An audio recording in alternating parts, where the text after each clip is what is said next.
ओम श्री गुरुवे नमः। ओम शांति ही शांति ही शांति ही। प्रणाम भगवान। भगवान अभी हमारा सत्संग हंसवाणी से आचार्य परमहंस श्रीमद स्वामी हंसानंद सरस्वती जी महाराज द्वारा वचनामृत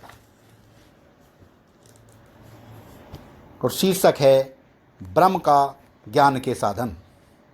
कैसे बताया स्वामी जी ने कि कोयले को साबुन सोडा आदि से कितना भी क्यों न साफ किया जाए वह काला ही रहता है, किंतु अग्नि अर्थात जिसके वियोग से वह काला पड़ गया था के संपर्क में आते ही कोयला भी अग्नि के समान हो जाता है। वाह भगवान वाह। उसी प्रकार अत्यंत मलिन इस देह की शांति स्नान आदि से नहीं होगी, किंतु स्वरूप अर्थात जिसके अज्ञान से देह में अहंता ममता हुई है, स्वरूप का ज्ञान होते ही जीव शुद्ध ब्रह्म रूप हो जाता है। बहुत ही प्यारा सत्संग भगवान आगे बताते हैं कि जैसे गंदा नाला अपना नाम रूप त्याग कर गंगा रूप हो जाता है, वैसे ही जीव परिच्छिन्न देहाभिमान का त्याग करके राम अर्थात ब्रह्म रूप हो जाता है। जैसे तरंग मिथ्या नाम रूप को त्यागने से जल रूप होकर उत्पत्ति नाश से बच जाती है, उसी प्रकार जीव भी मिथ्या नाम रूप से अर्थात देहाभिमान से त्यागने से ब्रह्म रूप होकर जन्म मरण से छूट जाता है।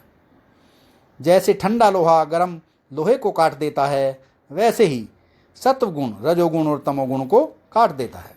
आगे बताते हैं कि जैसे कांटे को कांटे से निकाला जाता है, जैसे विष से विष का उपचार किया जाता है, वैसे ही सत्वगुण रजोगुण और तमोगुण को काट देता है।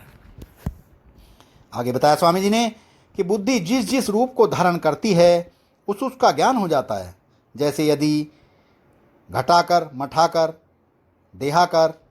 देहाकार बुद्धि होती है तो घट मठ देहादि का ज्ञान होता है। इसलिए बुद्धि को देहाकार ने बनाकर आत्माकार अर्थात ब्रह्माकार बनाना चाहिए। वाह भगवान वाह। फिर मृत्यु नहीं होगी, न जन्म होगा, यही मोक्ष का स्वरूप है, यही यथार्थ ज्ञान का लक्षण है। आगे बताते हैं कि जिसने बद्रीनाथ की यात्रा आरंभ कर दी है उसे देर सवेर अवश्य भगवान के दर्शन हो ही जाएंगे।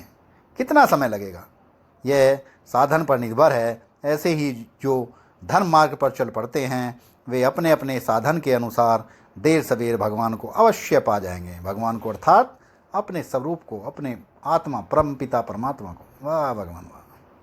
बहुत ही प्यारा सत्संग भगवान। प्रणाम भगवान।